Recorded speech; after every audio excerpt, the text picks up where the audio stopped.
1 page of exercises. So the first one, we're going to just fill the top third of this page with lines, confident lines, any angle you choose. Sometimes sound effects helps. And then we'll go here. Here we're just kind of getting. Oh, you can't see that, can you? Oh, my hand got in the way. I got to keep an eye on the monitor. Here we're just getting familiar with our pen, with our materials. Feel the paper, feel the pen. This one is really nice because if you go really light at an angle, you get a really light line. And it's important to be able to control those really light lines. If you stick it straight up, you get a much heavier line. So there's a lot of variety of possibilities with each pen. So now that we've done a few short lines, now we're going to try long lines. Just long parallel lines. Find the rhythm of the line. Rhythm of line. What? You don't hear a line, you see it. Yeah, but there's a rhythm there.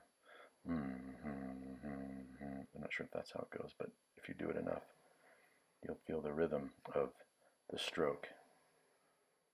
Go smooth. Try to make them parallel. If you do this over and over and over again, you'll be able to make straight lines. I know that we could do this with a ruler. We're not going to be using rulers because drawing a straight line is important to do.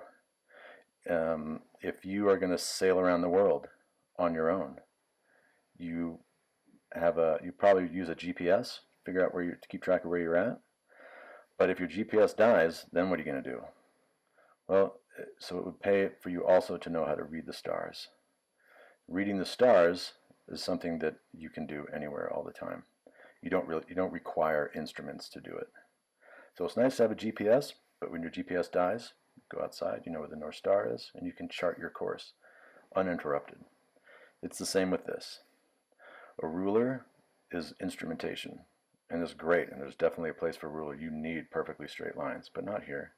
Here we're not going to rely on the ruler. Here we're going to rely on the human hand and the brain, and it's a remarkable ability to learn how to draw a straight line. It's really amazing. Okay, so those are straight lines. Just practicing straight lines. A couple of parallel lines, and we'll do some 45 strokes. Okay, and now 45 strokes, and you go like that. Cross over the line below it. And I'm not going like this. I'm not going down and then up and then down, because see, that makes a line series. It's a lot more noisy. It's not as smooth. So here we're just going to go like this, crossing over. Hey buddy, what's up? What you need? Oh, okay.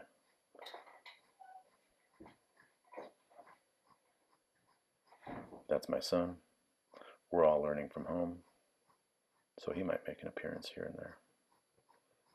Okay, so those are 45 strokes. It's good to practice that. You want to do a couple more of those.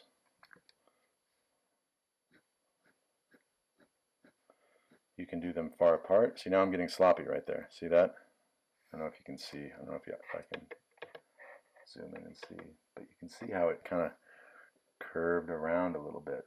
We don't want that. We want it straight. Straight and overlapping. See, that wasn't good. I didn't overlap.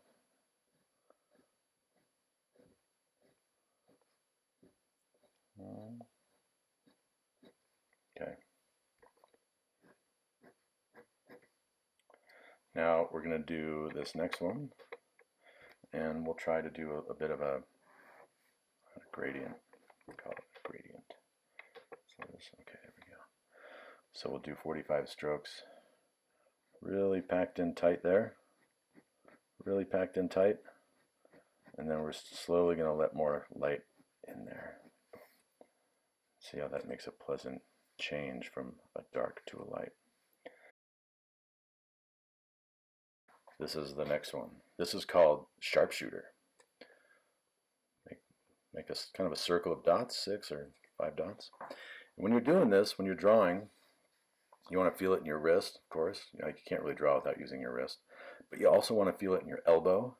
You also want to feel it in your shoulder.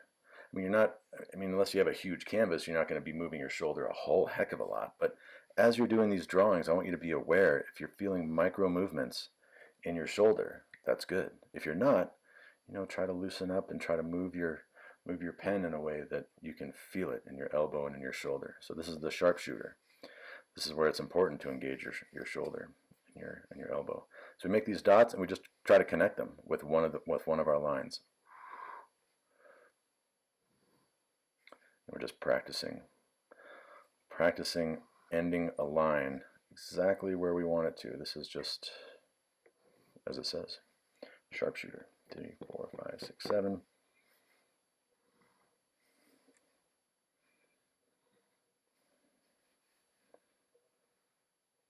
Sharpshooter.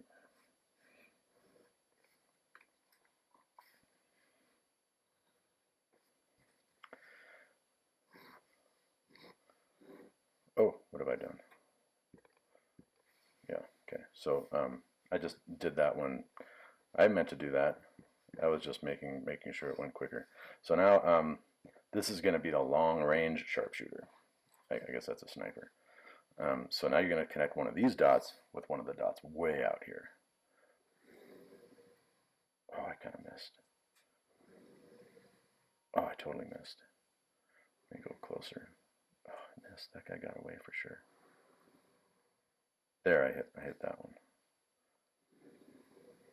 I hit that one, but I needed a little, I cheated a little, bent it in. Whoop, curved up. Okay, sharpshooter, long range sharpshooter. Now this one is similar to the sharpshooter, but I call this one space navigator. So you make a cross like that, and then try to do 2 or 3 other lines where they all meet right at the same spot. So you're crossing that line. So do another space navigator. I don't know why I call it space navigator. It just feels like this is something that if you were navigating through space, it feels like you would want to master this for some reason.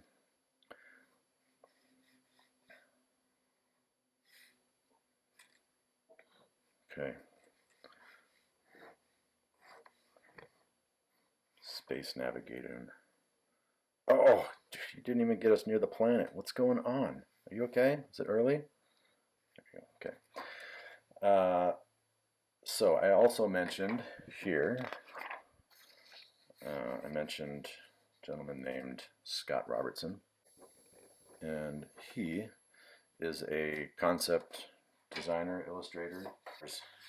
He's really one of my heroes. He's just awesome. Look at this. Wow, look at the inside of that ship. So cool. He draws all these great technical, like, exploded views. All of this is by hand. He does concept work for industry and games, and I guess if you're going to design a bike helmet, he'd do stuff like that. He does, like all kinds of cool environments and vehicles. Scott Robertson. So these, I'm sharing these with you. The sharpshooter, the space navigator. These are his exercises. This is what he does to train and pass on to his students. So I'm sharing that with you. So let's see. Now let's just do something fun, okay? This will kind of put all of these to use. We're going to draw a line, kind of light horizon line. That's the horizon line. And we'll put a point there. That's the vanishing point. And now we're going to draw the best rectangle that you can possibly draw at the moment.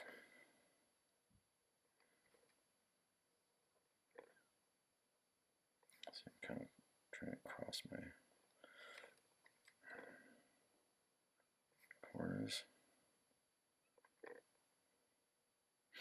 Okay, once you get the best rectangle that you can possibly draw, then we're going to connect the corners up with the vanishing point. And this is just kind of the beginning of perspective. Some of you are probably really familiar with this. Some of you, maybe this is the first time you've seen it. But, you know, again, we're just right here. We're just on the trail. And this trail has been tread many, many times to get down, to get down the other side there and into the canyon. And whether you're a beginner or an expert, this is one of the things that you do. Practice drawing a really good cube, a really good rectangle. And then this is where it comes in handy to do the light line. These are going to be construction lines, so we want to try to keep it light. Keep it as light as you possibly can. And we're going to go, this is sharpshooter right here, corner to vanishing point. Okay, corner to vanishing point. You see how I'm kind of going over the line before I even draw it. That's called ghosting the line. You can ghost that line.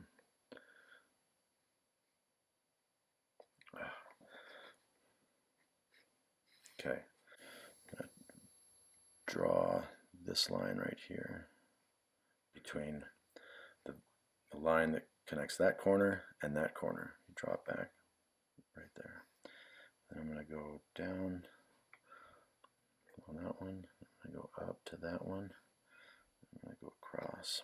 And now I'm going to just kind of darken all the lines that are visible. Like I want to give this box the illusion that it's kind of see-through. And so I try to keep these lines back here, try to keep them a little lighter. Okay, so there's a box in 3D. And we're just going to fill the bottom up with, do another rectangle, maybe a short one. Like that. And then ghost those back to the vanishing point. Okay. So all those lines disappear into the vanishing point. And then we'll do a vertical line. And where is that going to end up? So I'll just do it, and I'll show you what I meant earlier. So that line, now this is going to be horizontal, vertical, horizontal. So in this exercise, there are only 3 options. But within those options, you get quite a bit of freedom. So you can go horizontally, you can go vertically, or you can go back to the vanishing point. There's no other line that should be being made in this drill. Now maybe a long one. The further you get from the vanishing point, the more your sharpshooter skills matter. So, okay, here we go. Gotta.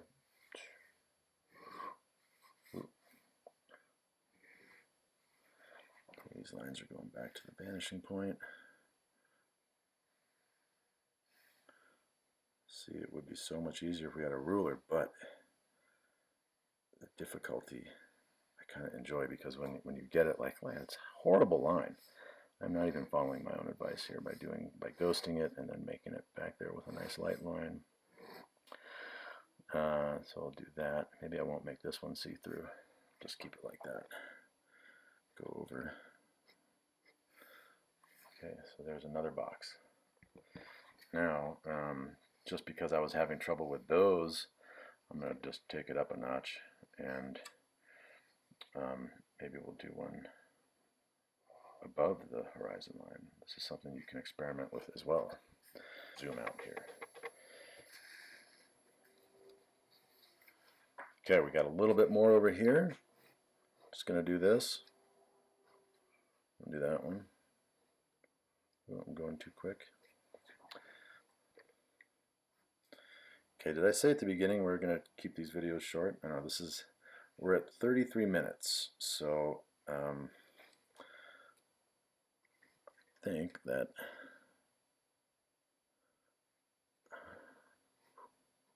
yeah, see, that's tricky because this line right here is kind of now interfering with that top line, but it's all right. We're just going to draw it as we know it.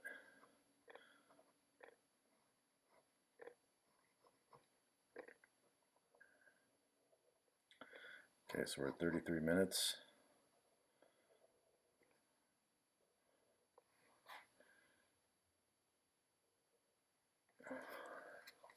And those are our drills.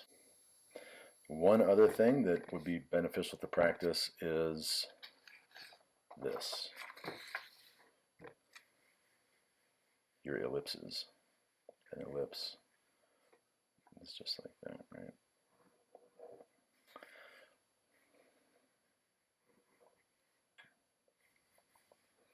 So do a few ellipses.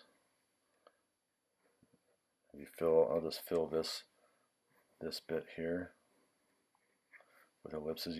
This is where ghosting really helps. You can ghost the ellipse.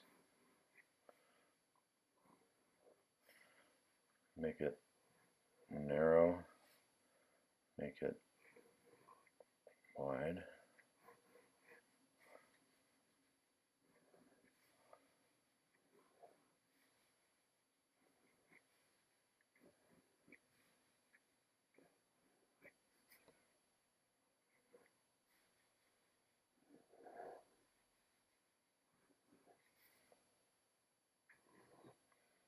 Okay.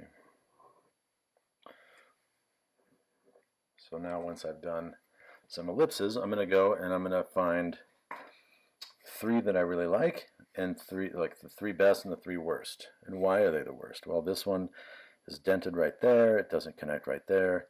This one's dented. Just put an arrow next to the part that's kind of blemished where you need improvement. Boy, there's so many bad ones. What do I choose? I chose 1, 2, and 3. This one has like this big knot on it sticking out. And it didn't connect very well. Now, where are my favorite ones? Well, let's see. When I drew that one, I really enjoyed that one. That one came out great. I like that one too. That one's fun. Ooh, and that one, I kind of like that one. It's like a really narrow disc. Yeah. So, for your assignment today, Tuesday, September 1st, just want you to do a page of these. Even if you followed along, you can do another page, you can do 5 pages, you can do 1,000 pages.